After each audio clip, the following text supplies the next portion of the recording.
Kolay gelsin ablacığım.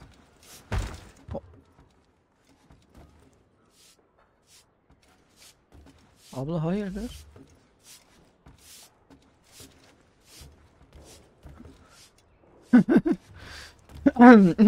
Yanlış anladın herhalde ablacığım sen bizi. Amacımız şey yapmak değildi yani. Neyse bir bakayım sağa sola neler var neler yok. Hiçbir şey de yok. Olmuş. Ablaya bak. İtti beni ya. Merhaba Pro Gamers takipçileri. Assassin's Creed 3'e kaldığınız yerden devam ediyoruz dostlar. Lütfen arkadaşlar lütfen. Bakın 297'deyiz. 300'e 3 kaldı. Görüyorsan yeniysen bir beğen ya bir abone ol. Beğeni bile demiyorum. Sonra video izlemezsen. Ama en azından abone ol kardeşim be. Neyse buraları kaçırdım ama olsun.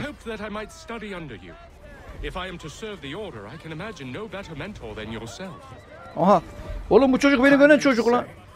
Bu çocuk beni gören çocuk lan. Ben. Bak buraya kadar gideni takip etti çocuğa bak. Kaçak mı bindin lan gemiye? Beni takip mi ettin çocuk? He? Tamam hadi gidelim. Ne oluyor lan? Hayırdır? İngiliz gemisi. Kardeşim biraz hızlı gitmiyor. Ha böyle biraz hızlı gidiyor. Hello tanım. Ne haber? Hello hello. Anam. Lan karıyı düşürdüler. Aha. Aa elmayı çaldı gitti. Lan oğlum. Oha askerleri de uçurdu vallahi. Oğlum askerler nasıl askersiniz siz? Kovalasanıza lan adamı. Ablacığım göz hakkıdır. Boş ver. Göz hakkıdır. Şey yapma hiç. Sıkıntı yapma. Göz hakkıdır abla. Yesin ya. Helal et. There's all manner of things to see and do. Once you've settled in, I suggest you take some time to walk the streets. Who knows what opportunities you might discover. Hold a moment. Need to fetch a few things before we get to work. I'll arrange for horses while you do that. Dünya haritasını açayım. Tamam. Dünya haritasını nereden açıyorum? Bak. Oğlum harita nerede? Dünya önümüz. Bu mu harita? Ha. Evet. Nereye gideceğim? Hedef. Tamam. Oraya gideyim. RT yaklaştırıyor. LT uzaklaştırıyor. Çok da büyük bir yere benzemiyor şu an ama bu harita beyler o kadar uzayacak ki böyle kocaman bir haritamız olacak. R diyor ama onunla şu an bir şey yapamıyoruz. Çünkü neden? Şu an tek bir yerdeyiz. Tamam neyse işleştirdik hadi gidelim. Koşalım biraz ya.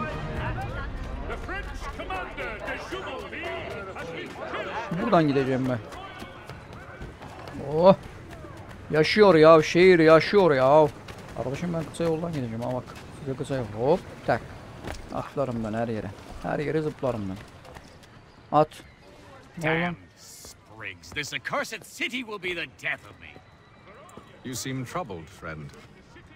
That's because I am. Aha Benjamin Franklin lan. İsmine şimdi baktım. Beyler bu kim biliyor musunuz? Doların üstündeki adam. Ya Benjamin Franklin. Yazar, mucit. Adamda her şey var. Benjamin Franklin, pleased to meet you. Hatham Kenway. You must be new to Boston. Nereden anladın lan? You're still possessed of virtue. To stop and help an old lout like myself. I don't mean to impose, but you seem a spry fellow. Should you happen to find my missing pages, I'll reward you. Look, I'm not sure if It's all right, all right. If you have the time, hurrah. If not, no harm done. The thing is useless in its current state anyway. But should you somehow manage to restore it, you'll find me inside that general store over there.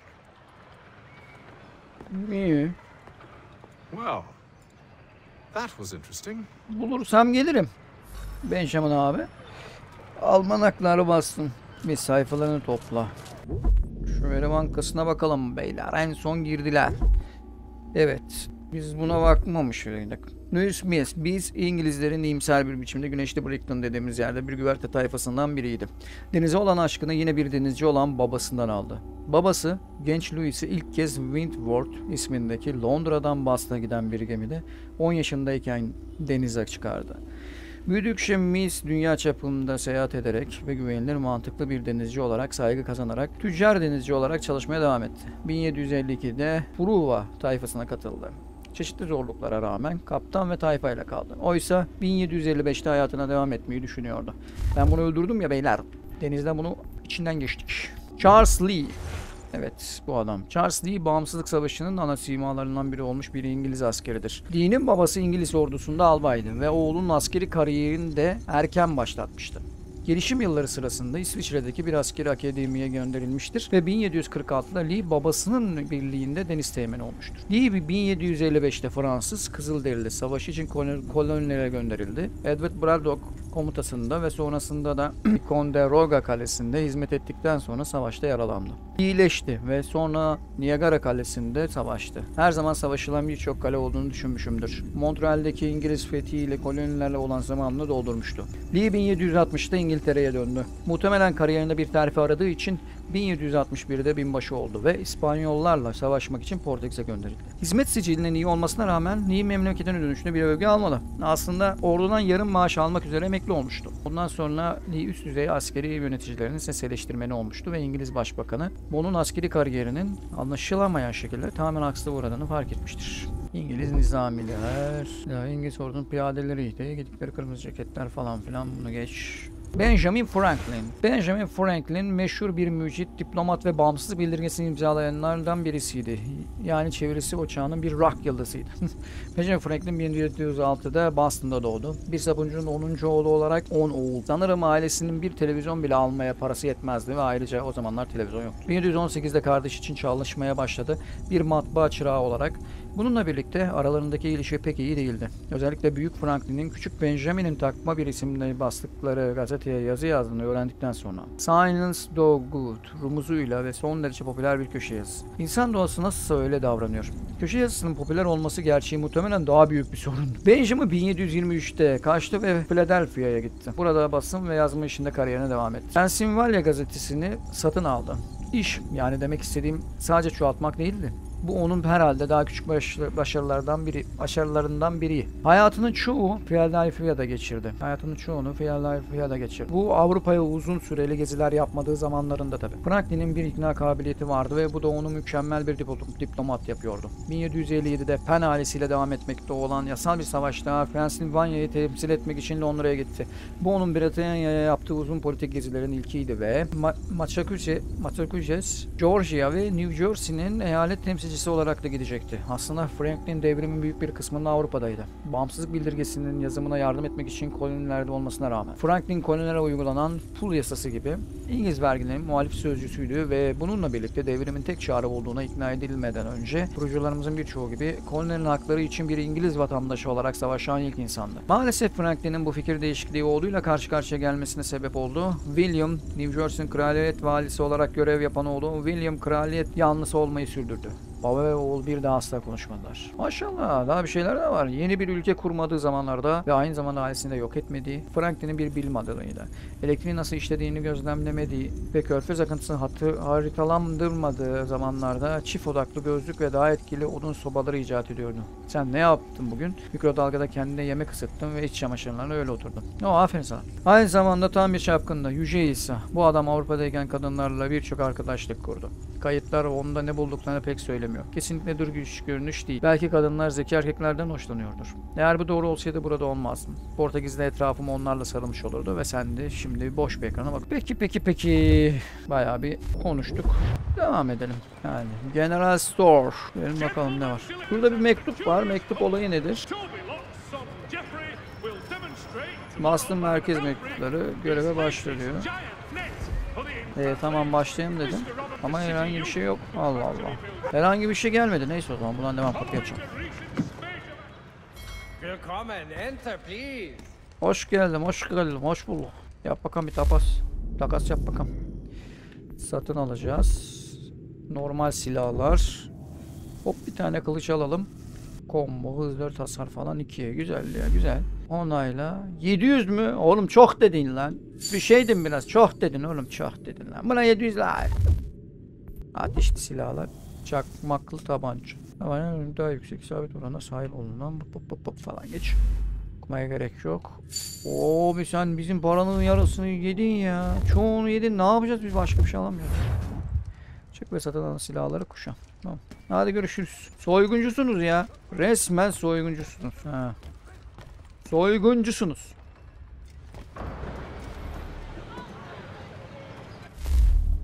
Evet.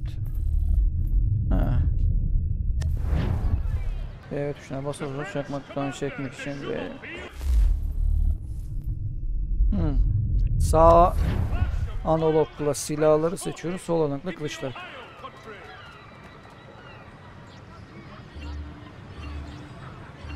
Tamam.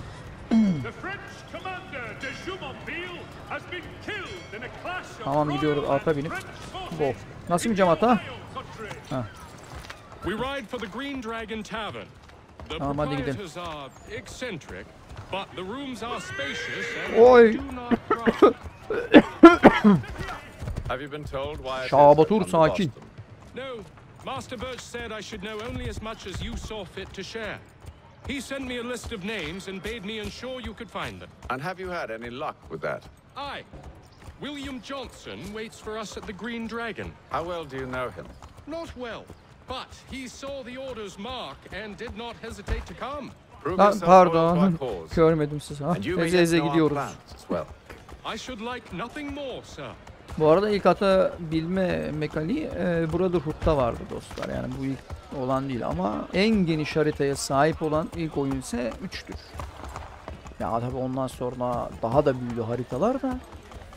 Ama ilki budur. Neyle attım, hadi aynen. Şaha kaldırıyoruz ha. Anlatma şu an. Fransız ince kılıcı çıkmış. Alırım abi ben Fransız ince kılıcı. Bu arada bir dakika ya, ben haritaya basıp bakayım. Bak, görevler var burada. Kurye görevleri. Ne yapıyorum ben ya? Bir dakika. Bak şimdi bak. Bir kurye görevi. 2, 3 kurye görevi. Aha, bir de burada var. 4 tane kurye görevi. Bu ne? Sohbetle etkileş. Bunda da biriyle sohbet edip etkileşiyorsun. Baksana, harita baya uzun aslında. Bak, harita baya uzun. Ama şimdilik ana görevden devam edeceğim. Ben onları farklı bir şekilde çeker. O şekilde devam ederim. Çünkü ben ana görevle devam edeceğiz. Açalım kapımızı. You lying, cheating, no good son of a bitch. Perhaps we've come at a bad time. Oh, don't be foolish, dearies. Please, sit. Fancy something to eat? A drink, perhaps? Or is it a bed you require? We've already let rooms here. Yeah. Yes. Of course. Masters Lee and Ablacım, Kenway. sen bayağı bir was it? sövdün ya. I'll have your bags brought up. Kadına taşıttırıyorsun ya. Sen nasıl bir adamsın? Do you Bırak. require anything further? Only privacy. Ne yapacak lan bu? Kadına tutuldu herhalde bu bizim ha. Charles Lee. This way. Tamam, geliyorum. Bu arada arkadaşlar, normalde bizi alacak kişi Charles Lee değildi. Ama o kişi gelememiş. O yüzden bununla birlikteyiz. Bakalım burada. Kolay gelsin ablacığım.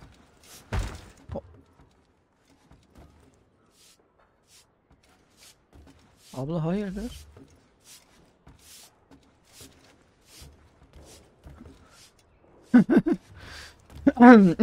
Yanlış anladın herhalde ablacığım sen bizi. Amacımız şey yapmak değildi yani. Neyse, bir bakayım sağa sola neler var neler yok. Hiçbir şey de yok. Bomboş. Ablaya bak. İtti beni ya. Sir, William Johnson. William Johnson. Merhaba William Johnson. A pleasure.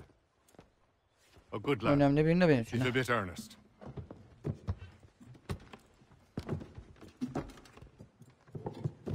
I'm told you're putting together an expedition. We believe there's a precursor site in the region. I require your knowledge of the land and its people to find it. Sadly, my research has been stolen. Without it, I'm of Kötü no use to you. olmuş. Ne yapacağız? Then Onları we'll geri find almamız lazım. Do you have any leads? My associate, Thomas Hickey, has been making the rounds. He's quite good at loosening tongues. Well, tell me where I can find him. I'll see if I can't speed things up. We've heard rumors of bandits operating from a compound southwest of here. You'll likely find him there. Charles? Eyvallah. We'd best be off. Of course. Gel bakalım Charles. Charles beni takip et. William Johnson. Hemen bakalım. William Johnson bir arsa vurguncusuydu ve kolonilerin kuzeyindeki yerli insanlar arasında Britanya'nın ana anlaşma arabulucusuydu. Özellikle iri okullarlar. Herhalde Kızılderililer. Johnson İrlanda'da doğdu ve 1738'de Mohawk Nehri'ndeki amcasının mülküne bakmak için kolonilere taşındı. Fakat bu uzun sürmedi çünkü kendisi için işleri büyüttü. Nehrin karşı yakasında arazi olarak ve bir kereste fabrikası gibi bir ticaret noktası açarak ki oraya Mount Johnson adını verdi ki bu ana daima bir mağara adamından gelen çiftleşme dergisi gibi gelir. 1743'de Fort Johnson adını verdiği daha büyük bir arsaya taşındı. Mükemmel bir iş adamı olabilir ama hayal gücünün zayıf olması da muhtemel. Johnson bölgede yerli insanlarla arkadaş oldu. Özellikle Kanien'kalar dillerini öğrendiği Iroquois'lar ile İngiliz hükümeti arasındaki işbirliği kurmakla beraber geleneklerine olan saygısı da ününü arttırmaya yardımcı oldu. Johnson 1756'da Kızılderili işlerine denetçi oldu. Hem araziyi hem de halkı tanıyan bir aracı olarak büyük olasılıkla bulabileceğiniz en iyi adam. Thomas Eski? Thomas Eski İngiliz ordunun İrlanda doğumlu bir üyesiydi. 1750'de Boston'a geldi ama William Johnson'ın kişisel korunmasına atandığı için fazla uzun kalmadı. Anlaşılıyor ki bu Johnson'ın talebiydi. Muhtemelen İrlanda'da aileler arasında bir bağlantı vardı ya da Hickey adını komik bulmuştur. Kayıt belirgin değil. Hickey Fransız Kızılderili Savaşı'nda Johnson'ın komutasındaydı ama birkaç kez ahlaka aykırı davranıştan uyarı alınca oradan ayrılmış. 1760'dan sonra Hickey birkaç yıllığına tarih kayıtlarından ortadan kayboluyor. Ben de ancak William Johnson'ın ev hesaplarında TH'ye yapılmış ödemelerden birkaç kez bahsettim. Yüksek olasılıkla Hickey onun için casus olarak çalışıyordu. Eğer öyleyse kırılmaması için daha zor şifreler geliştirme. Dönelim bakalımmış. Abla kolay gelsin. Lanet. Beni itti ya. Beni niye itersin kardeş? Ayıp be. Allah Allah. Ne yaparsınız lan? Burada biriyle etkileşime geçiyor bak. Biriyle burada konuşma var. Yukarıda mı? Abi konuşma varsa konuşalım. Abi bir konuşayım seninle. Ne konuşacağız? Dur bir konuşalım. Charles benle gelmeyeceğim mi? Koç. Bakın bak. Konuş. Tell me about yourself, William. What's to tell? I was born in Ireland to Catholic parents, which I learnt early in life severely limited my opportunities. So I converted to Protestantism and journeyed here at the behest of my uncle. But I fear my uncle Peter was not the swiftest of men. He sought to open trade with the Kanien'kehá:ka, but chose to build his settlement away from the trade routes instead of on them. I tried to reason with the man, but as I said, not the swiftest. So I took what little money I'd earned and bought my own little plot of land. I built a home, a farm, a store, and a mill. Humble beginnings, but well situated, which made all the difference. So this is how you came to know the Mohawk? Indeed, and it has proved a valuable relationship. With still no mention from your contacts of the precursor site? No hidden temple or ancient constructs? Yes and no. Which is to say, they have their fair share of sacred sites. Earthen mounds, forest clearings, hidden caves, but nothing matching what you describe. No strange metals, no odd glows. It is well hidden. Even to them, it seems. But cheer up, my friend. You'll have your precursor treasure. I swear it. To our success, then. And soon. Bizim aradığımız şey bu Kızılderililerde. Yani bu katilli nahak mıdır bilmem ne var ya. Onlarla ilgili. Hala konuşuyorum ben bunlar. Ne konuşacağım ki abi ben bunlar? Should not be much longer. Ya bu mu yani? Boş boş beni konuşturmayın lan. Hadi gidelim. Charles! Gel koçum beni takip et. Koşamıyoruz da ya. Yavaş yavaş gidiyoruz. Hadi bakalım çıkalım. Oh! Normal gitmeyecekmişiz yani. Direkt atladık buraya.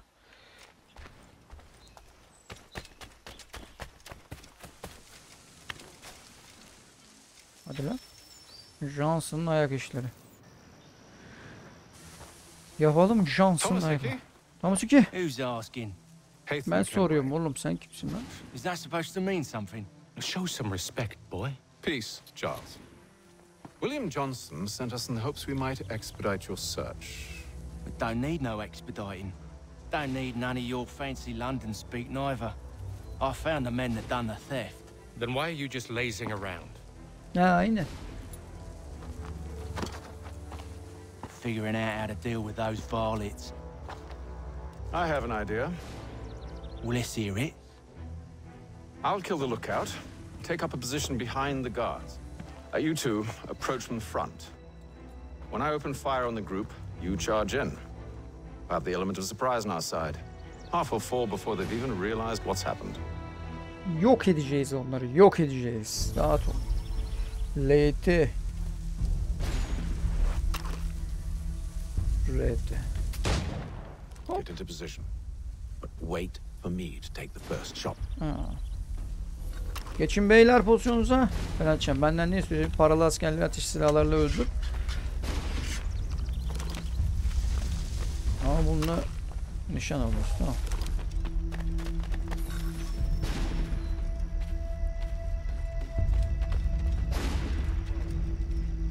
Go on now, or you make us mad.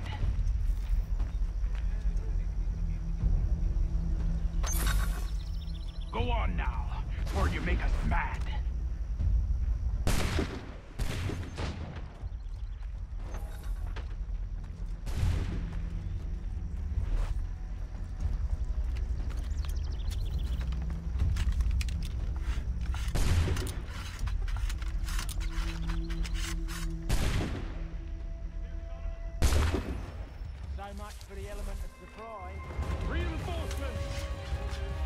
Allah kardeş, oraya var.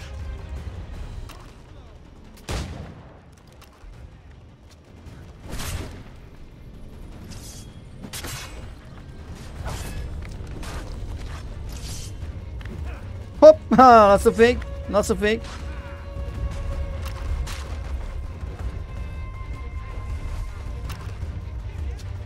Tak şunu, tak.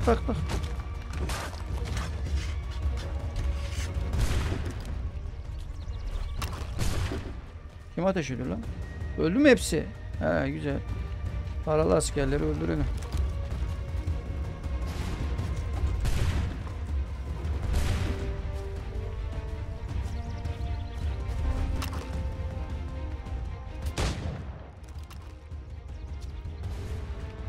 Dur lan, dur. Biraz yavaş gel lan. Biraz yavaş gel. Kesin birini öldürün dedim ben orada. Fazla ateş edin. Durun bir dakika. Bir dakika. Ben şimdi silahımı alayım da sen bir gör. Ne oldu lan? He, kaçtılar. Nereye gidin lan? Sizden korkan sizin gibi olsun öyle. We can blow the door with those. Go on, shoot them. Bana emir verme oğlum, bak seni vurur. Oo. Kapılar sizi kurtaramaz dostlar. Guess they wasn't so safe inside after all. Kapılar sizi tutamaz kardeşlerim. Lan al hadi ya. Aha. Bak. Lay down your weapons and I'll consider letting you live. Salak. I make you Böyle the same diyeceğine. offer. We've no quarrel. I only wish to return this chest Yanlış to its rightful owner. yaptım. O silah ateşlendiğinde birimizi indirmesi gerekiyor. Yoksa sen inersin. I won't ask again. Agreed. Ne diyor? Oo. Abi o zaman refleks atışı yap. Refleks. Refleks atışı. Refleks atışı. Tamam, refleks atışını öğrendiğimiz iyi oldu kardeş. Arada bir ağzını burnunu dağıttın. Koyduk seni. Al lan buraya. Hayırdır lan. Biraz döveyim.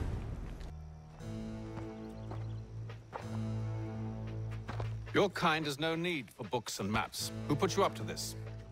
Never seen a person. It's always been dead drops and letters. But they always pay, so we do the jobs. Yapın işlerini de. Well, Bizi kim tuttuğunu iyi biliyoruz. those days are done. Tell your masters I said as much. Tapınakçılar. Gidin onlara. Who should I say you are? Onlar beni tanır dostum. They'll know. Rahat ol. Onlar beni tanır. Hey, Fum. This one's got some shot on him. You might want to be grabbing it on account of your pistol being parched. Tamam. Neyle yağmurluyoruz? Hop. A shame so many. Back to the Green Dragon then. Hop, I 9 need lira a bulduk drink. ha.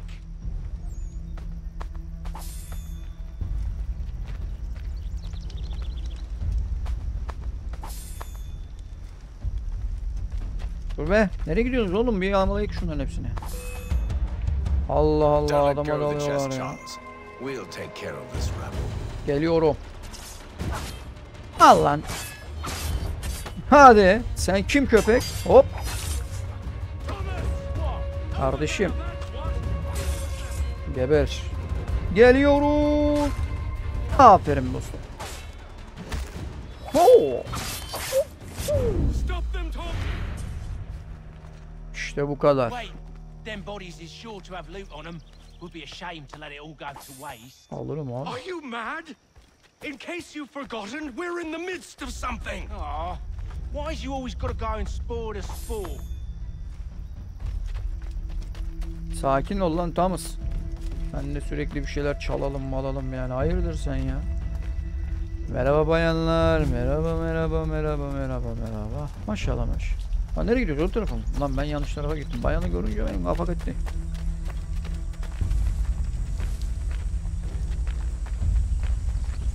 Arkadaşlar biraz hızlı gitsek olur mu ya? O ne lan? Oba! Refleks alıştışı.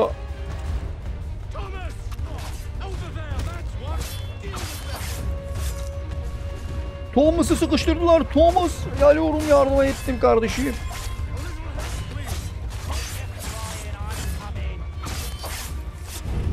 Hayırdır lan? Thomas'ı arkadaşımı bırakın. Aa birileri üstten ateş ediyor. Al bunu abi. Öyle bakayım sen. Hemen oradan bak şu silaha geç. Hemen iç. Oo bak kafa abi tek. Come on now. Hadi bak. Koş lan biraz. It's not the scoundrels I'm concerned with. Peki veliahtliğin sağlıklarını pıt pıt bir şey diyor. Aa. Lan Fransa bayrağı yapmışlar görüyor musun? Aa ineklere bak. Ne yapıyorsun? Böyle lan. Lan ağzınıza sıçarım. Ova. Al lan seni buraya atayım. Çok. Ah. Çok fena. Kafa koparırız. Çok fena keserim, seriye bağlarım. Oo. İşte bu kadar. Hop, biraz altına.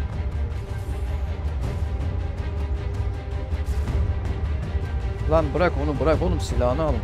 Silah nerede lan bu? Yani bir bana silah verin. Al abi.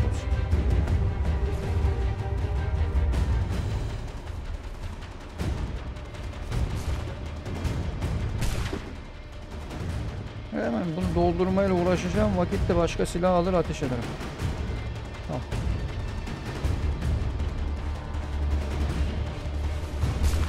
Hadi geber bakayım. Lan Thomas! Öleceksin. Oo bir tane daha var orada. Dur o zaman diğer silahıma geçeyim.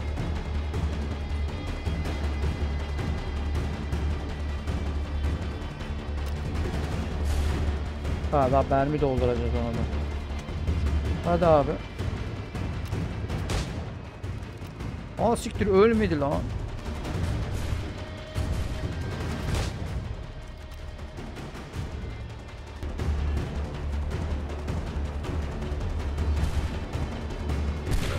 Öyle bakayım. Bırak şu silah. Boy, Mr. Johnson's gonna need to double my pay after all this if he expects me to keep at his side. Bütün işi ben yaptım lan. Hala bir de konuşuyor. There you are. My thanks, Master Kenway. Ne demek? Rica et. Now, tell me what it is you need.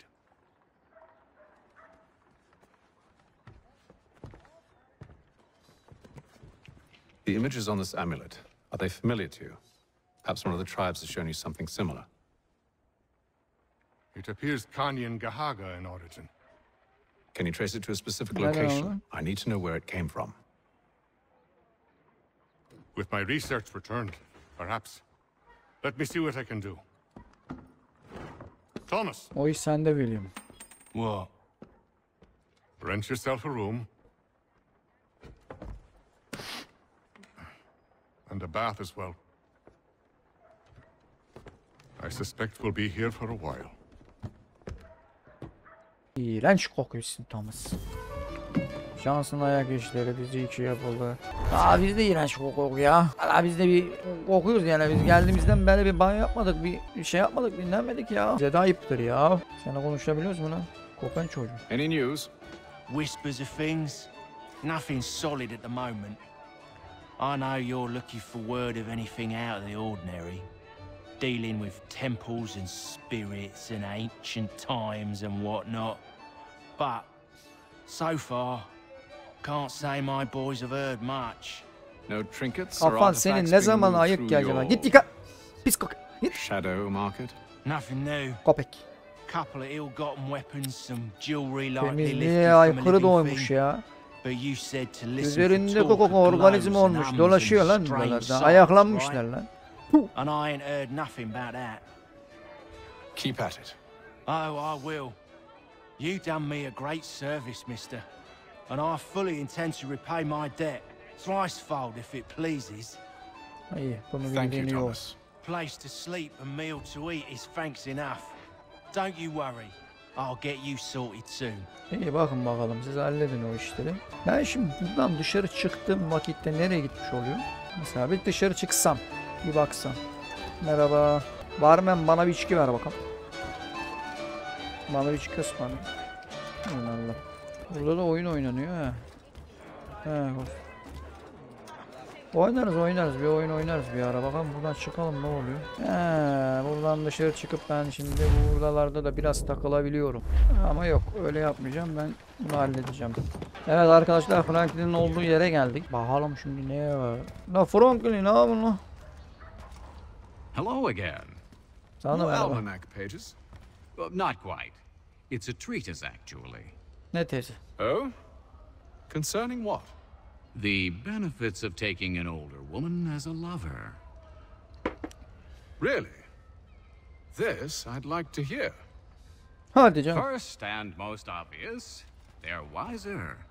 And so this makes for far more stimulating conversation. Makes other things more stimulating as well, but more on that in a moment. All right. Your argument for experience makes some sense. Second, when beauty fades, women must improve their utility, lest they be discarded and forgotten. Rare is an old woman who is not also kind, compassionate, Bu da var ya, çok fenaymış That's yani. something of a generalization. but also true. Now, on to the third. Older women cannot conceive, which means one less thing over which to fret. In fact, you also decrease the chance of acquiring something like the French pox, its presence clearly visible, or the woman dead. And should one desire a child? Then make a young woman your wife. Let the older one be a mistress. Vay be. And that brings me to my fourth point. With age comes prudence. An older woman is less likely to reveal your indiscretions. Yes. I suppose you know quite a bit about that. And proud of it, thank you. As to the fifth reason, because in every animal that walks upright, the deficiency of the fluids that fill the muscles appears first in the highest part. The face first grows lank and wrinkled, then the neck, then the breast and arms. The lower parts continuing to the last as plump as ever, so that covering all above with a basket, and regarding only what is below the girdle, it is impossible of two women to know an old from a young one. And as in the dark all cats are gray, the pleasure of corporal enjoyment with an old woman is at least equal and frequently superior, every knack being by practice capable of improvement. You mad bastard. Well, it's true, and believe me, I should know. I've sampled a great many. You should try one as well. Like a fine wine, they only improve with age. Although I suppose if left unattended too long, some have a tendency to sour. And that, my friend, is a most unpleasant experience. Better to work in a field often plowed, you know? Is there more? Indeed, indeed. Oh. The sixth is this. The sin is less. To take a maidenhead is a great responsibility. Mishandled, it can ruin lives. No such risk with an older woman. And this implies the seventh. Younger women are more given to compunction. Anxiety and unease are not present in the more aged and experienced. And as to the last of my reasons, well, it's really quite simple. Older women are so very grateful for the attention. You make a compelling argument, Mr. Franklin. I might just have to run a few tests myself. Vay be. I highly recommend it. I owe you a great thanks, by the way. What Ne for? demek? Speaking with me. You see, I have very few friends in Boston these days. And what did you do to earn their ire? Started with a cartoon I drew, suggesting unification. How else can we hope to withstand the French menace? I proposed something similar at the Albany conference as well, and it ruffled quite a few feathers. See, I've begun to wonder if Parliament best serves our interests. The colonies might be better off independent and autonomous. Most of my peers, however, haven't taken kindly to the suggestion. Are things truly so bad under the Crown? But you've answered your own question. Under. Why under? It should be side by side. Does France reside beneath Britain? Do the Italians, the Prussians, the Spanish? No. Oh, sure, they may disagree from time to time, even come to blows, but they stand on equal ground. And we should as well. Are the colonies not simply an extension of the kingdom, though? Another Yani. borough, if you will? No, we are not. We've evolved into something else, something distinct. I suppose it's only natural to desire parity. We leave behind our parents, our childhoods, our homes, and seek to find a place in the world. If it's true for a person, why not a nation? Bu işte Amerika'nın doğuşu. Yes, yes, exactly. Interesting. Anyway, I've taken up enough of your time. Please, don't let me keep you from your work. Sorry, but I've some work needs Tamam doing. kardeşim, sıkıntı yapma. Merhaba. Kardeş, ben senden yeni bir şeyler alayım ya. Bir şeyler geldi sana.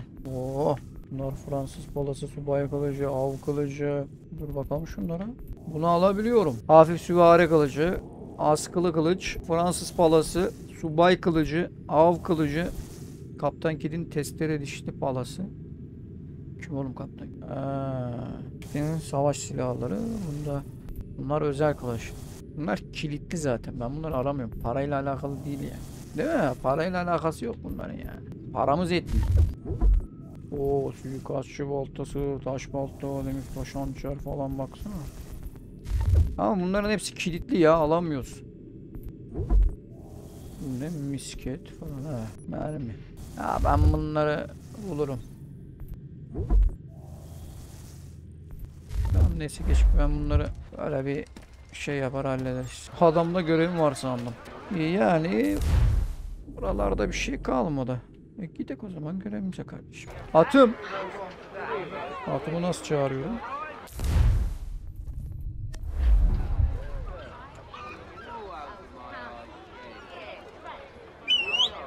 Hah.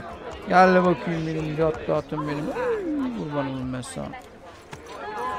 Sen adım bundan sonra Şahbat. Sana bundan sonra Şahbatur diyeceğim. Ay be, şehir ne kadar güzel ha. Vallahi canlı canlı şehir yapmışlar. Vallahi güzel. Hep çocuklar var, hep aynı şeyler var ama olsun.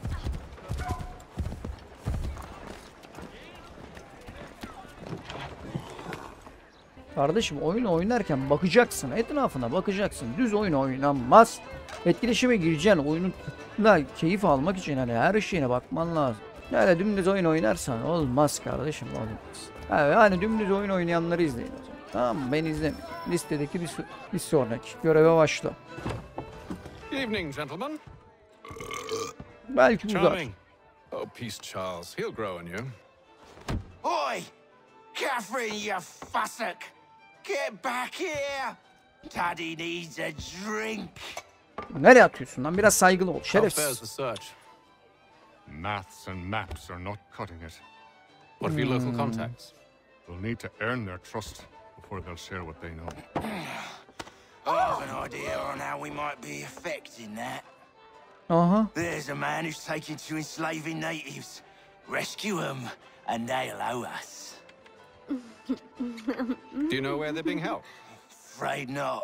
Oğlum sen aşağıdaki adamla evli değil misin lan? He's a finder and a fixer. He's also on your list. And there I was, wondering whom I might solicit next. Well done.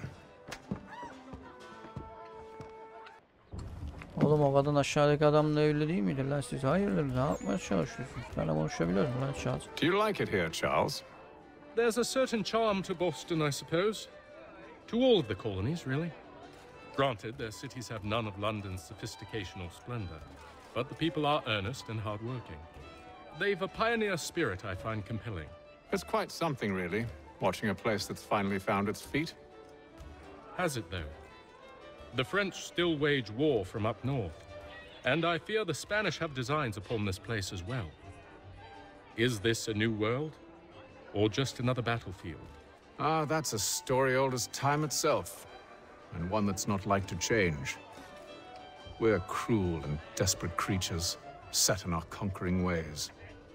The Saxons and the Franks, the Ottomans and Safavids. Aha, Osmanlıları da I öyle. could go on for hours. The whole of human history is but a series of conflicts and subjugations. A desire for more and more and more. I pray one day we rise above it. Whilst you pray, I'll act. We'll see who finds success first. It was an expression. Aye, and a dangerous one. Words have power. Wield them wisely. This business with Silas confuses me. If Britain stands any chance of pushing back the French, they must ally with the natives, not enslave them. Aynen Silas doğru. is loyal only to his purse. That his actions harm the crown is irrelevant. So long as there are buyers for his product, he'll continue to procure it. All the more reason to stop him, then. My days are spent in Congress with the locals, attempting to convince them that Bu we're the hikayeyle ones they should ilgili şu trust, an daha da fazla that the bilgi French are veriyor. merely using them as tools to be abandoned once they've won.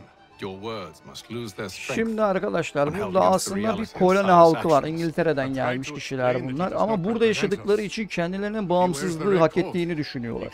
Tamam mı? Ama burada İngilizler de var.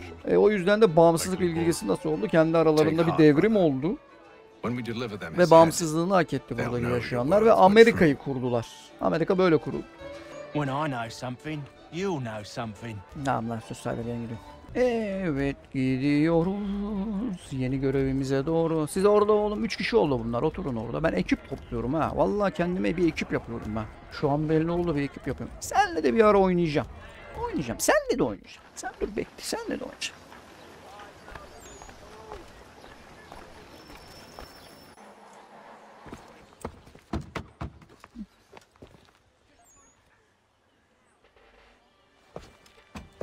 Ne oldu? Kimi arıyoruz oğlum? Kapı açık mı?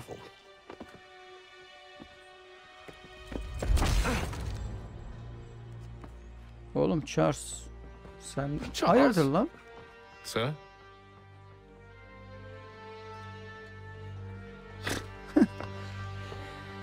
Charles koçum sen hayırdır lan? Değişik. Seems like we're not the only ones looking for Mr. Church. Damn it, he could be anywhere. What do we do? You find him.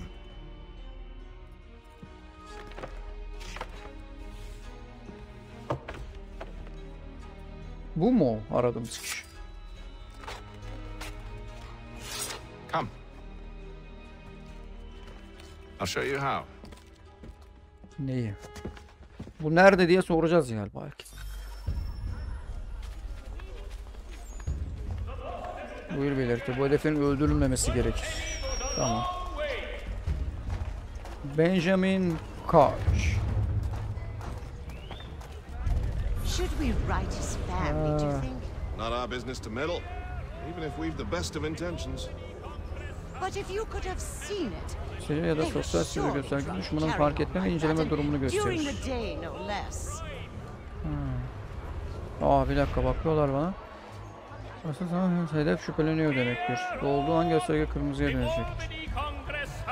Tamam.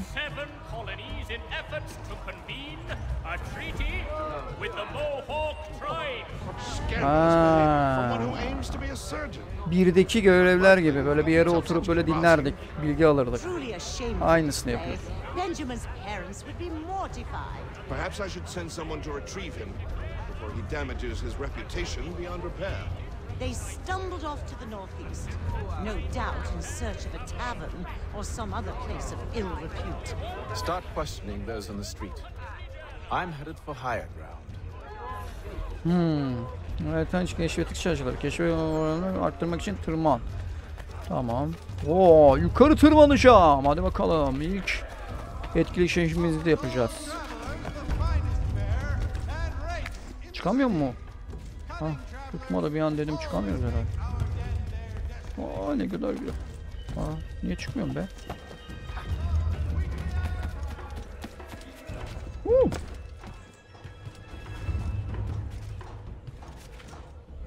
İşte bu. Harikasın.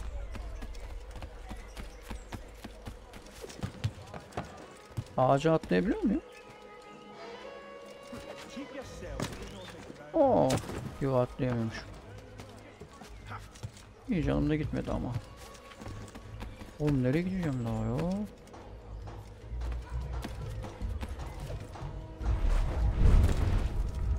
Ne yaptım lan yanlışlıkla bak. Hop, yeni güney toplantı evi mi? Hadi be eğitim. Hadi be eğitim. Ne güzel çıkıyor lan. Eğitime bak. Hova.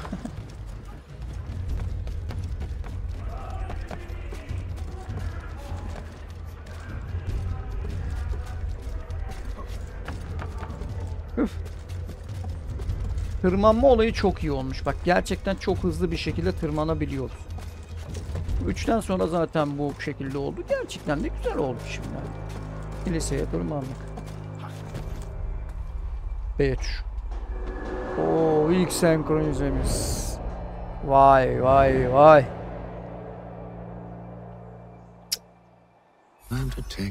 Ne bak şansım varsa Benjamin ne olduğunu biliyordu. Aa, hareket halindeki bir muhafaza kulak misafiri ol. Bir dinlemede bile başarısız olma. Tamam.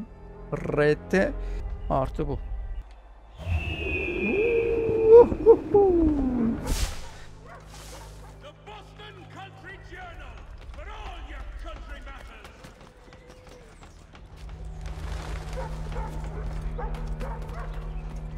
Peki. Yani. Neyle bırakıyorum? I've asked the criers, but they all plead ignorance. Bugger that! They're lying! Aye. Well, what can I do? Threats light off them and I'll not deign to grovel. Actions speak louder than words, Seni bulacağız Kurt. Arrest one and put him Merak etme. See if he's so glib then. To do so without cause will set them singing songs about us. Last thing the city needs is town criers complaining about our abuse of authority. And forget it! The crime is done. The killer's gone. Those who know won't share their secrets. If the city wishes to harbor scoundrels, let them pay the price for it.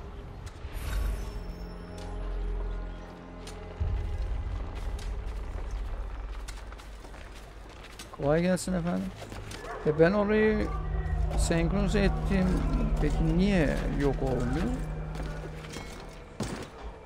Neyse dur bakalım şuraya gidelim.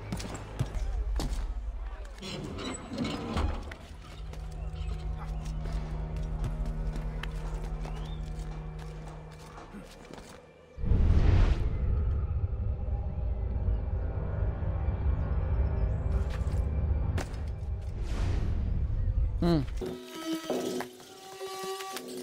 asked if I could help, and they waved me away. Insisted it was all under control. How odd. Did they say what had happened? No. Only that it was a trifling matter, and he'd be returned home soon. Bir elma mı yiyor lan? Aa. So I wonder if it was Afiyet olsun abi. Abi. Where were they taking him? Towards the hilltop. Perhaps there's a doctor at the fort.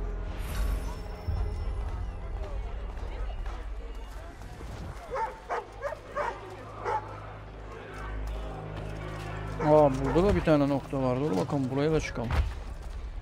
Perdona fotomoda foto yanı yok ona huzana benzedi biz onu dokuma.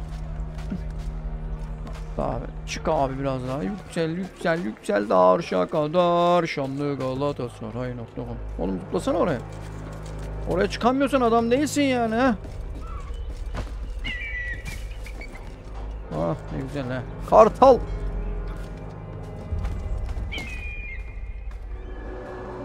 Burayı da bir senkronize edelim, açalım.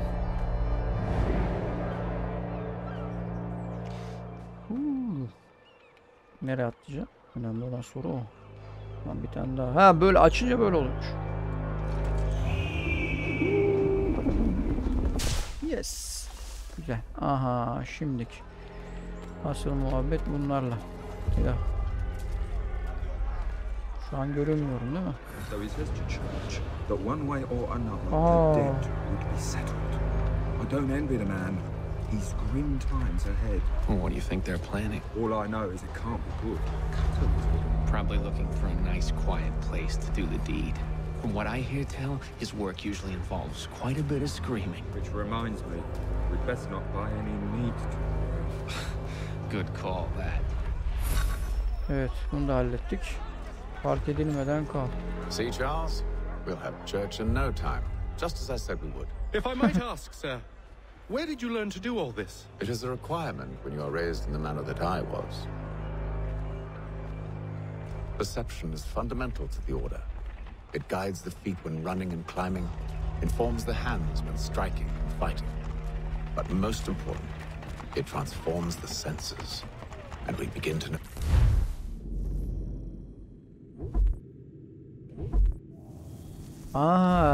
Bundan bir şeyler alabiliyormuşuz. Tamam. Gel hadi bakalım Charles. Gidelim görevimize. Atımızı bir çağıralım, atımız. Ya da şuna biniyorum ben ya. Charles, ben buna biniyorum. Sen de at bul kendine, yapacak bir şey yok. Kusura bakma canım. Koş peşimden gel.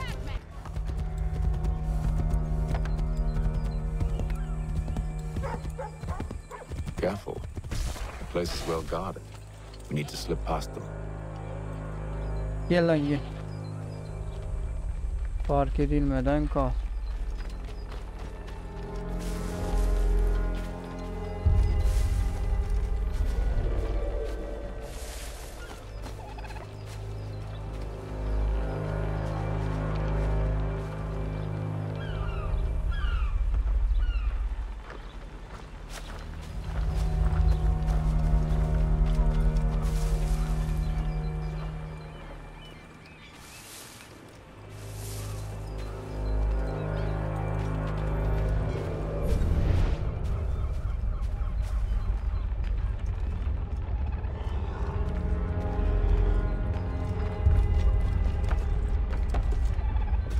Galiba bir şey arıyorum.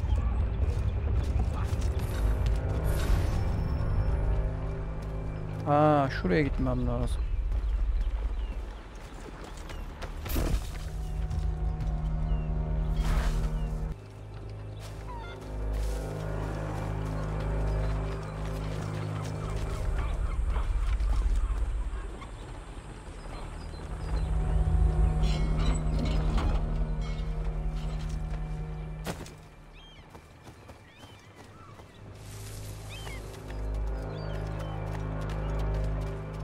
Gel Charles. Charles gel Charles. Çabuk çabuk. At da geliyor ya. Burada pardon. Kapıyı aç gir. Locked. I'll have to find the key. Wait here. Hayırlı işler. Bir de şimdi anahtar işi çıktı bak.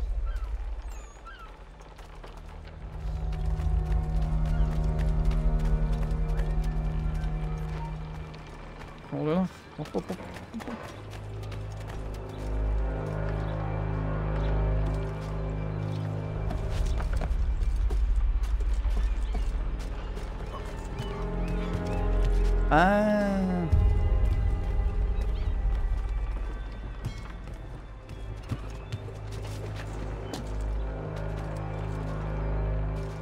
Bu biraz zor olacak ama.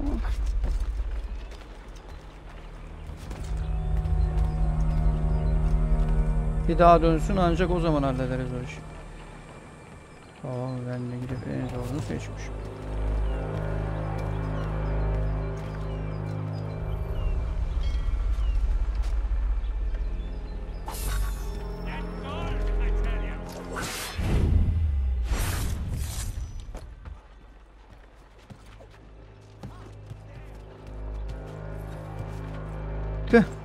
Basılı tutma muhabbeti yüzünden olmadı. Neyse, çatışmaya giriyoruz mu? Yok, girmiyoruz. Here we are then. Tamamdır abi. Ya abi ya. Halletmiştim. Basılı tutacağımızı bilmiyordum. Böyle basıp alırız yani. Basılı tutacağım muhabbetini bilseydim biraz daha hızlı yapardım. I'll not pay for protection I don't need. Clearly, you do require protection. Else we wouldn't be here. How very gauche. Now, what shall we do about our guest? Maybe Kaçıyorum. I take his hands. Put an end to his surgery. Maybe I take his tongue.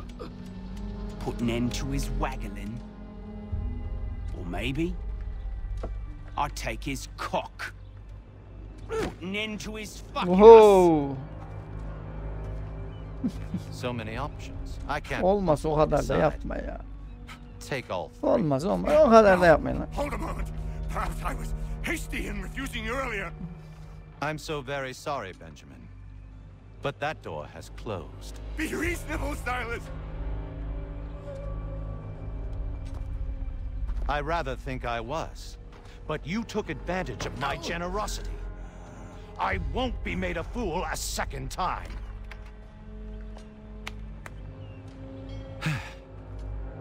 I fear I lack the constitution to bear witness to such barbarism.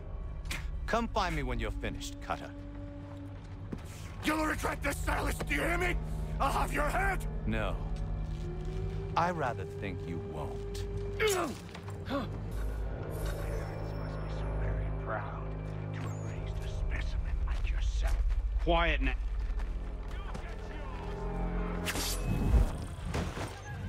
Aa.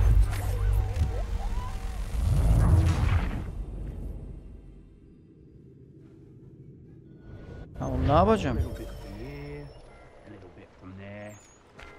Myself a nice keepsake, I will. You're absolutely mad. Just like all good artists. Maybe you'll get lucky and pass out. Though I dare say I'll do my best to ensure that doesn't happen. Ruffian. Common as dirt, Cutter. And proud. Daha demin nasıl anladı? Yine normal gitmiştim. Allah Allah. Who are you? Hatham Kenway, at your service. I don't understand. Why are you here? Walk with me, Mr. Church, and all will be explained. Sen bizimlesin, gel buraya. Seni kurtardık yani, açıklamayı sonra yaparız. Bir gidelim ilk önce. Tamam, onu yaparız. Ya yapamama sebebim şimdi ben değilim ama. Nereye gideceğim oğlum ya? Heh.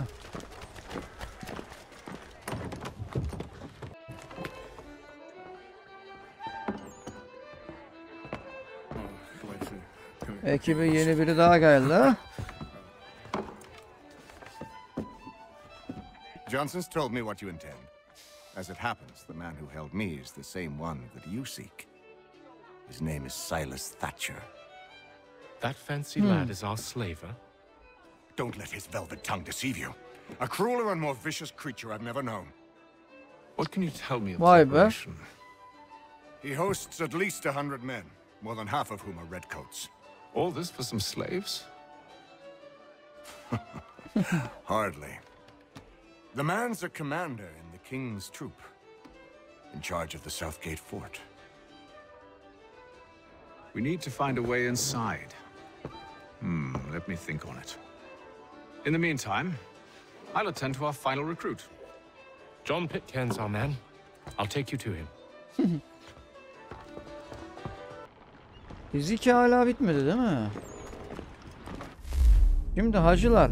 Biz ne dizi 2'de Hayt'ım Amerika kolonilerine müttefik toplamak ve saklı ilk medeniyet tarzını bulmak için gönderildi. Yani şu an onu yapıyoruz. Dizi 2. Dizi 2 daha bitmedi. Ben dizi 2 bitene kadar daha kardeşim sağa sola gitmeyeceğim. Karakterlerle ilgili en son girdilere bakalım. Geç yeni güney toplanırsa Benjamin Crush. Aynen Benjamin Crush'a bakalım. Benjamin Church, yetenekli bir fizikçi ve esasen Birleşik Devletler Ordusu'nda ilk bakış doktordu. Church, Rhode Adası'nda doğdu ve 1754'te Harvard Üniversitesi'nden mezun oldu. Yani onunla üniversiteden yeni mezun olduğunda tanışıyoruz. 1775'te kıtasal ordu tıbbi kanadının başı olmaya atanacak ama Tanrı aşkına ona söyleme. Bu onun aklını karıştırır. Church bir vatansever konuşmacısı olacak ki bu onu garip bir vokal grubu gibi gösterecek ama o özgürlüğün çocukları ve kendi yerel muharebe komitesinin bir üyesiydi. Hatta Boston katliamının 3. yıl dönümünde konuşma yapmıştır. Ayrıca kendinin çok güzel bir yerinde evi vardı. Bir doktorun iyi kazanıyor olmasını gerektiren. Yazmışlar, bitmiş. Tamam, devam edelim dostlar. Dizi 2 asker. Göreve başla. Kim bu asker? State your business. New recruit. More kindling for the pyre, eh? Well, go on then. Bu da bizim adamımız herhalde. How did you manage that? Did you forget, sir? My commission is with General Braddock. When I'm not attending to you, of course.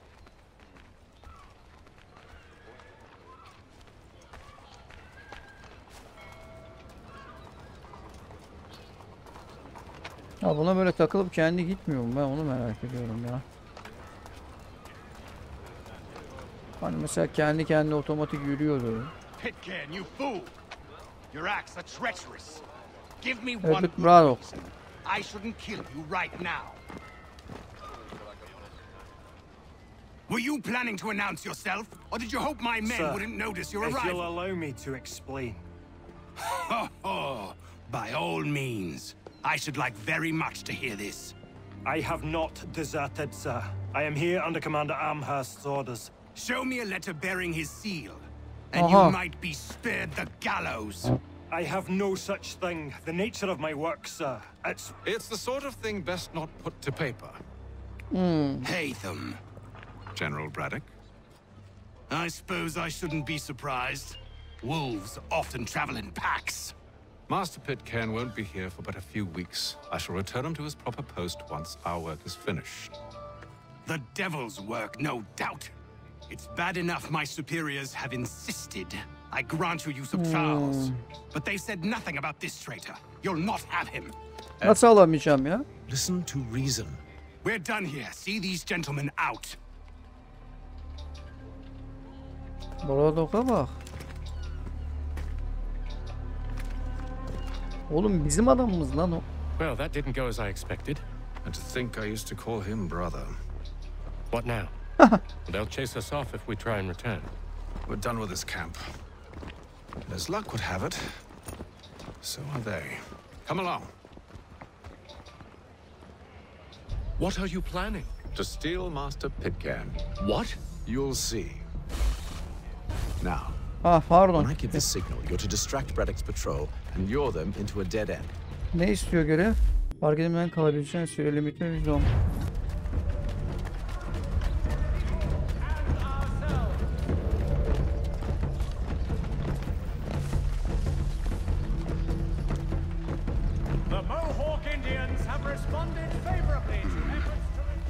Perhaps down Marlborough? No. It's residents. What of Lynn or ship? Yes. Those fresh arrived are often Yakalandım in sen. dire straits. They're more likely to seize upon an opportunity to fatten their purses and feed their young. Between their people and ourselves.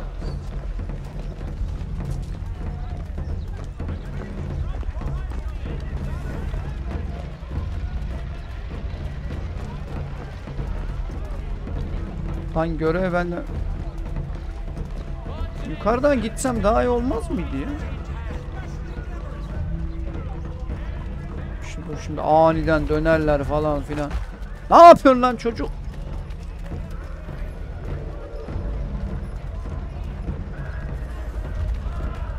Ben de bakın burada bir şey.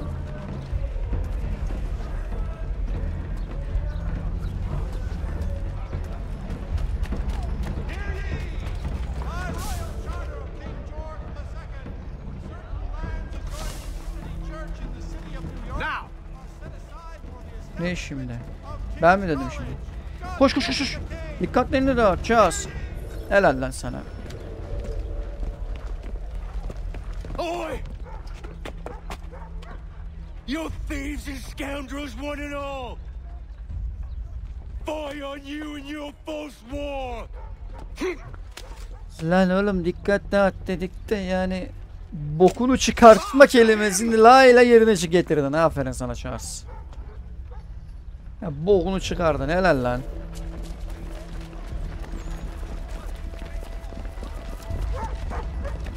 Allah Allah Allah Allah Allah. Çok lan lan. Soksana. Çok. Unhand him, Edward. Bok attım sana. You again. Evet. Let us go. And John Pitcairn with us. I will not have my authority challenged. Nor I. Put them all in chains. Diyorsun. Ama yanlış yapıyorsunuz. Ya bilmiyorum.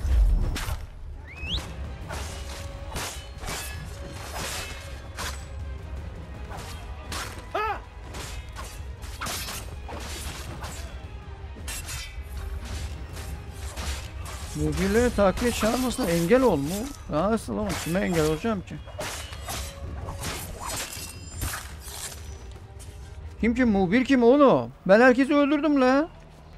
I stay my hand today because you were once my brother, and a better man than this. Or should our paths ever cross again, all debts will be forgotten. Bak hayatta tuttu. Traitor! Go on then. Join them on their fool's errand. And when you find yourself lying... I assume you've good reason for causing all this madness. What is it you require of me? I'll explain everything on the way. Kendimize yeni birini daha aldık. Tüh be, %100 yapalım. Nasıl? Bir tanesi gitti. Neyse sonradan yaparız da sıkıntı yok. Açın kapıyı, ben gireceğim içeri. Görevimiz yukarıda. If I may, I was curious about your past with Braddock. You two clearly have a history. Yani evet. Edward was one of us upon a time, and I considered him a close friend. He was brave and bold in ways few men are. Vay be. But everything changed at the siege of Bergen-op-Zoom. We had lost the fortress to the French, and were in the midst of egress. There was a skiff hidden at the port with which we planned to make our escape. As we drew near, a young man and his family came upon us, begging for safe passage. I consented, but Edward refused. The young man called him Craven then. So Edward killed him and all the rest, even the children. Çok büyük To this day, I don't know Vay why. be. Was this the first time he'd struck out? Or had I simply never seen it before? Either way, things were never the same after that. We campaigned together a few more times, but each outing was more disturbing than the last. He killed and killed. Enemy or ally, civilian or soldier, guilty or innocent. It mattered not. If he perceived one to be an obstacle, they died. He maintained that violence was a more efficient solution. It became his mantra. And it broke my heart. Vay be. I had no idea. He hides it well, and intimidates into silence any who discover him. Those who persist have a tendency to find misfortune. And we should stop him. I suppose you're right. But I maintain a foolish hope that he might yet be saved and brought back round to reason. I know. It's a silly thing to believe that one so drenched in death might suddenly change. Tabii ki de yani. Onu öldürelim. It was not my intent to sour you. Nonsense. We are brothers now. There should be no secrets between us. So, a question for you. Why medicine? Anlat bakalım. I'm supposed to tell you I care for my fellow man, right? That I chose this path because it allows me to accomplish the greater good. Are these things not true? Hacı buraya birini daha mı But alacağız? that's not what guided me, no. For me, it was a less abstract thing. I like money. Ha, para mı? Benjamin Koç. There are Çok other iyi. paths to fortune. What better ware to peddle than life? Oh. Nothing else is as precious nor so desperately craved. And no price is too great for the man or woman who fears an abrupt and permanent end. Your words are cruel, Benjamin. But true as well. You took an oath to help people, did you not? I abide the oath, which makes no mention of price. I merely require compensation, fair compensation, for my services. And if they lack the required funds? Then there are others who will serve them. Does a baker grant free bread to a beggar? Does the tailor offer a dress to the woman who cannot afford to pay? No. Why should I? You said it yourself. Nothing is more precious than life. Indeed. All the more reason one should ensure they have the means to preserve it. Vay be. Abi çok konuşuyorsunuz da. Neyse. Güney kapısından içeri sızalım abi. Gentlemen, I believe I found the solution to our problem. Or rather, Odysseus has. Oh, do you? Are you new guy? The Greek hero. Ne yapıyorlar lan bu dışarıda? Allow me to explain. We enter Silas' fort under the pretext of kinship. Once inside, we spring our trap, free the captives, and kill the slaver. Evet. Dodgy, dodgy. I like it. Bence harika plan ha. Yapalım bunu hadi. Let's begin. First, we need to find ourselves a convoy. Hacı elin tabağa girdi bu arada. Vallahi elin tabağa girdi ya.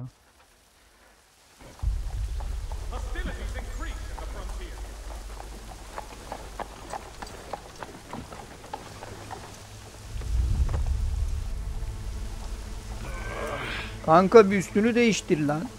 Oğlum sürekli aynı şeylerleyiz. Bir yıkanmadık, koktuk lan. Understood, sir. Hiç de ıslanmıyoruz ha. If we time this right, we can catch them all unawares. The Mohawk Indians have responded favorably. And ourselves.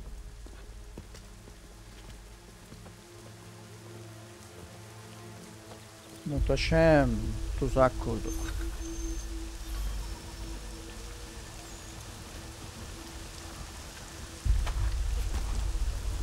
İşaretimle dostlar. Başlayın.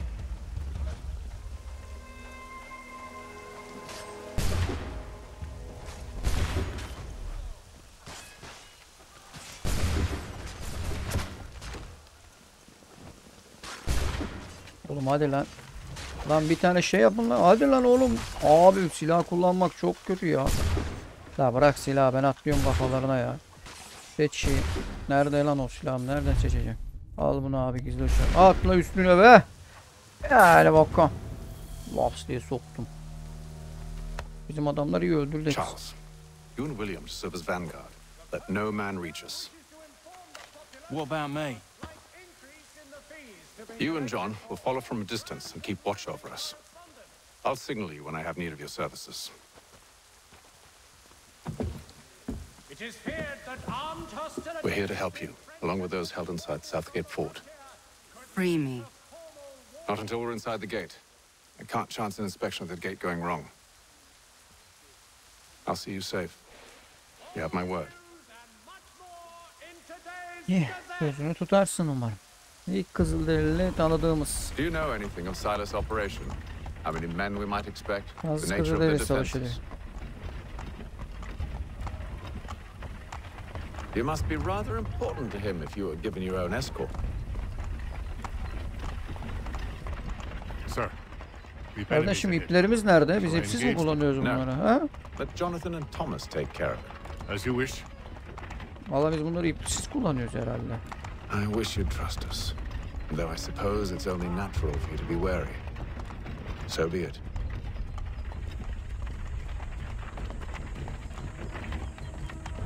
Fark edilmeden galeye gideceğiz. Tamam. Hepsi suikastçı bunlar. Bizim bütün adamlarımız suikastçı. Güzel.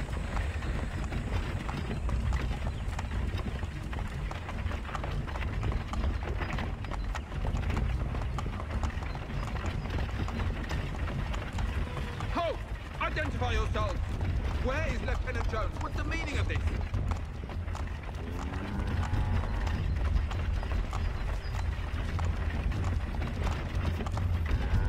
LB tuşuna bas. Engage the enemy. Aha. Saldırın lan. Helal. Ay. Siz de iyi yaşayın, siz de. Çok yavaş gidiyoruz ya. Hadi düldül. Goddamn dogs. Let no man reach us. Ne yapıyorsun oğlum? Köpeği indirdin. Hah. Abi. Hiç fark etmiyoruz ya. Ulan burada bir sürü insan bizi fark etti. Ayaklarımıza kapanıyorlar insanlar. Yapmayın etmeyin diyorlar ya. Çıkın ablacığım çıkın. Ezileceğiniz. Abicim bir çıkın da.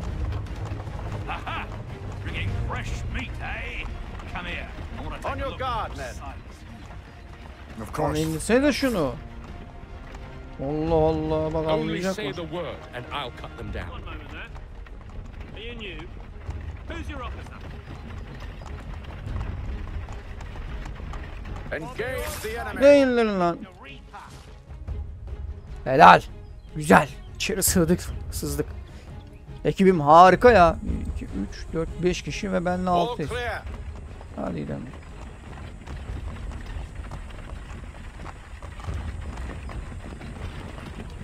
İşte bunların hiçbirini görmeyecekler mi? İnşallah görmezler. Biz hepsini öldürüyoruz ama. Resmen savaş başlatıyoruz abi.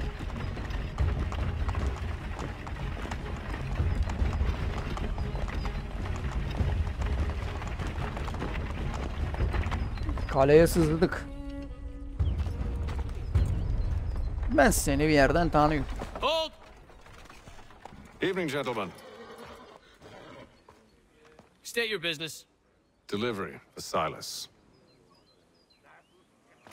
Go on then. Eyvallah bu kadar yani. Hiç. Ne bir bakayım senin kimliğine. Hayırdır sen necisin?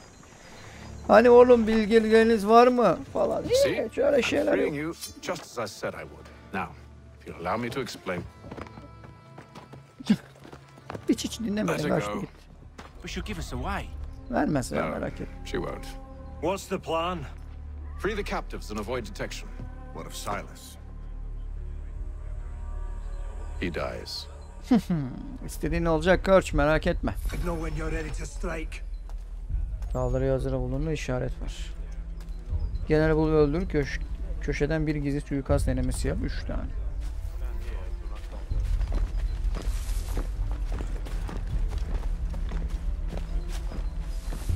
Şu an zaten beni kimse fark etmez.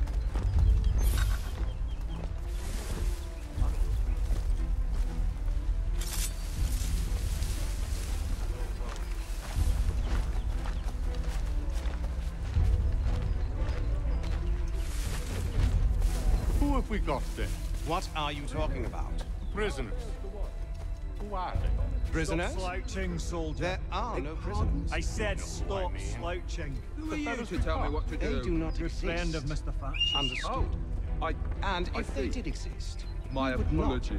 Take care with your tongue in the There future. are no prisoners. Oğlum at niye sen geliyor? My mistake. Allah seni kahretmişsin ya.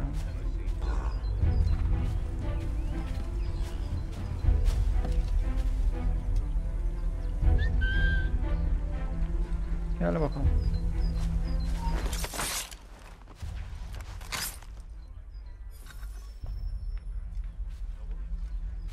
Şu köşelerden birilerini öldürelim de. Şu ekibi bir de serbest bırakalım. Kaç dostum benim kaç.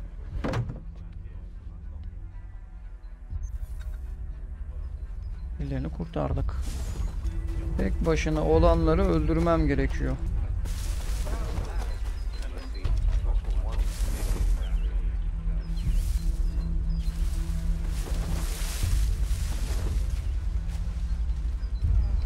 I must say, the weather in Boston is much fairer than back home. Geri gel. Wait until winter and see if you still feel the same. Güzel.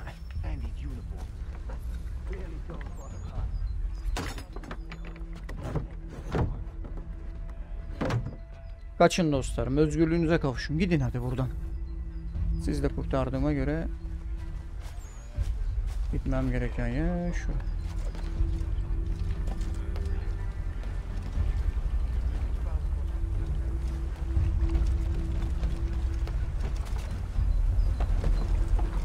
Oğlum dur şurada.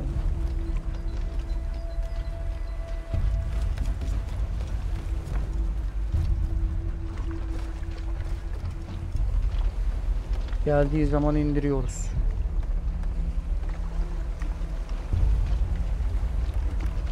Gel mi bu işte bu.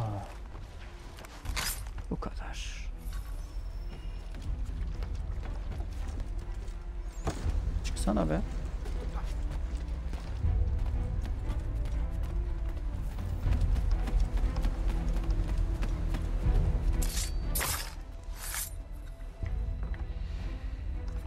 Hadi kaçın dostlarım.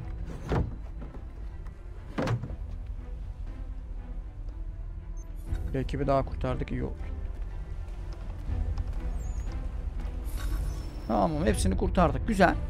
An hour of quiet was all I asked. Instead, I'm awakened not 10 minutes later by this cacophonous madness.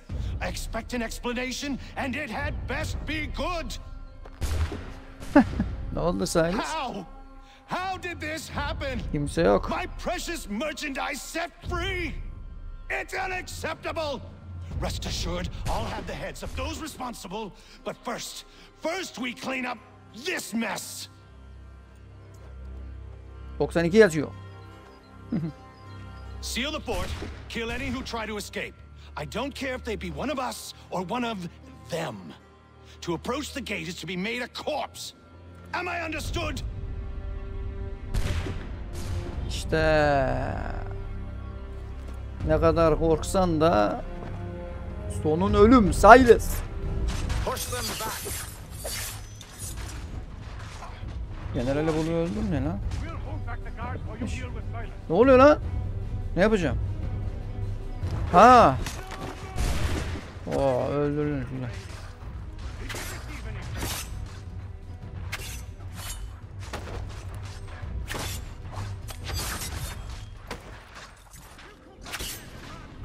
Ne diyor ha? Anlamadım ya, görevini ne? Atış mangısın ateşinden korun. Korundum. Köşeden gizli bir suikast önemli. Tamam. Generali bul ve öldür. Allah.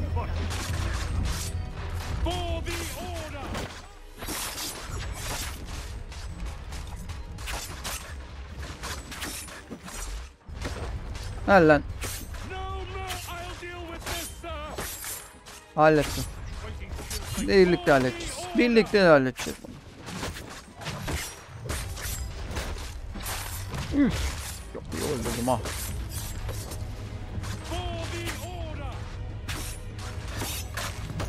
Oha.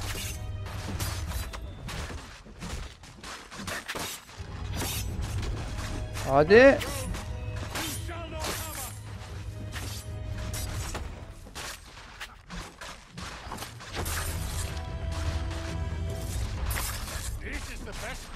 I'll deal with this, sir.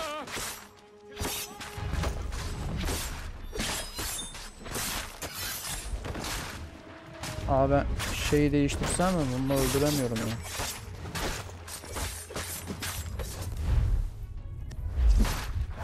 Gel bak şu. Üf. Ne güzel ha. Hadi bakayım.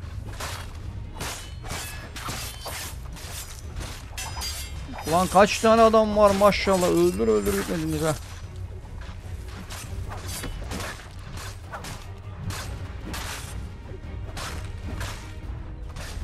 Ulan dur ben geliyorum seni öldürmeye.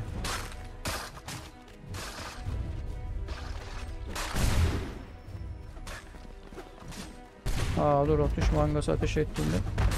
Dur lan. Ben dur.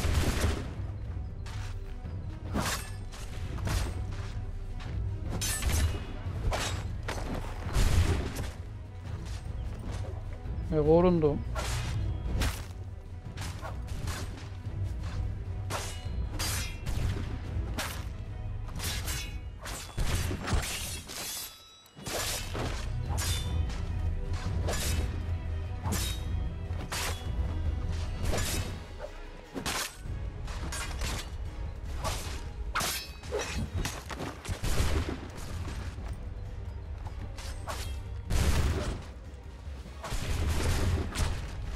Ölüyorum lan.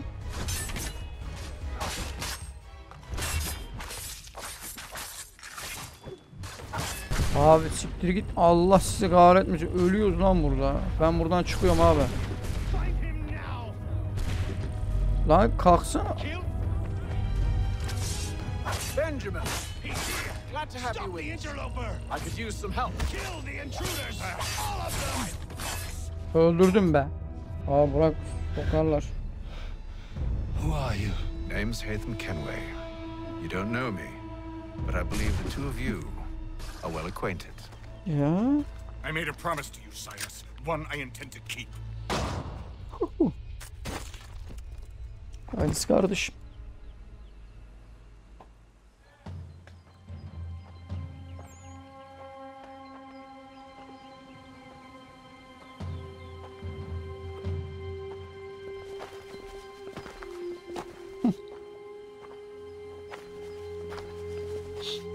Utandı kız.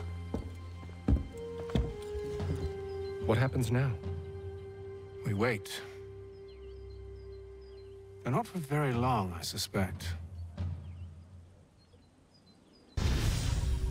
Güney kapıdan içeri sır. Bu da tamam. Abi görevleri hep eksik yaptık lan. Bu sefer yapamadık pek. Neyse hallederiz ya. Belli bir zaman sonra. Yaparız yani. Hafıza eşlendi. İkinci dizi tamamlandı dostlar. Evet. İkinci dizi tamamlandığına göre videomuzu burada kesebiliriz. It's been several weeks now since we freed the Mohawk prisoners from captivity. I had hoped their leader might make contact, but there's been only silence. My men grow restless. They want to know what comes next, and I do not have an answer. Lee alone remains active, pursuing leads, however slight. He stalks the city streets and scouts the bordering woods, hopeful that he might make contact with one of those we saved. There was a woman there that night. It was she who helped the others to safety. If we can find her, I believe I'll have my answers. So, I watch and wait, hopeful that my true mission might finally begin.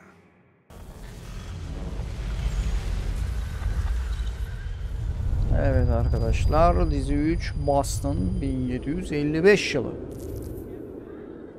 Ve buradayız. Umarım direkt başlatmaz. Almazsın. Başlamak için bir düşmanı öldürmen gerekir falan. Evet arkadaşlar, bir dahaki bölümümüz buradan devam edecek. Lütfen destek olmak için beğenmeyi ve abone olmayı unutmayın dostlar. Ona göre videolar hızlı ve kaliteli bir şekilde gelmeye devam eder ama bu şekilde ve bir de oynamam istediğim oyunlar olursa bu seriden sonra ona devam edebilirim ama güzel bir şekilde takipte kalacaksın, beğenini atacaksın kardeşim. Atmasan kusura bakma sevgilimle kendimi seçtiği oyunlarla devam edeceğiz. Kendinize iyi bakın, hoşça kalın.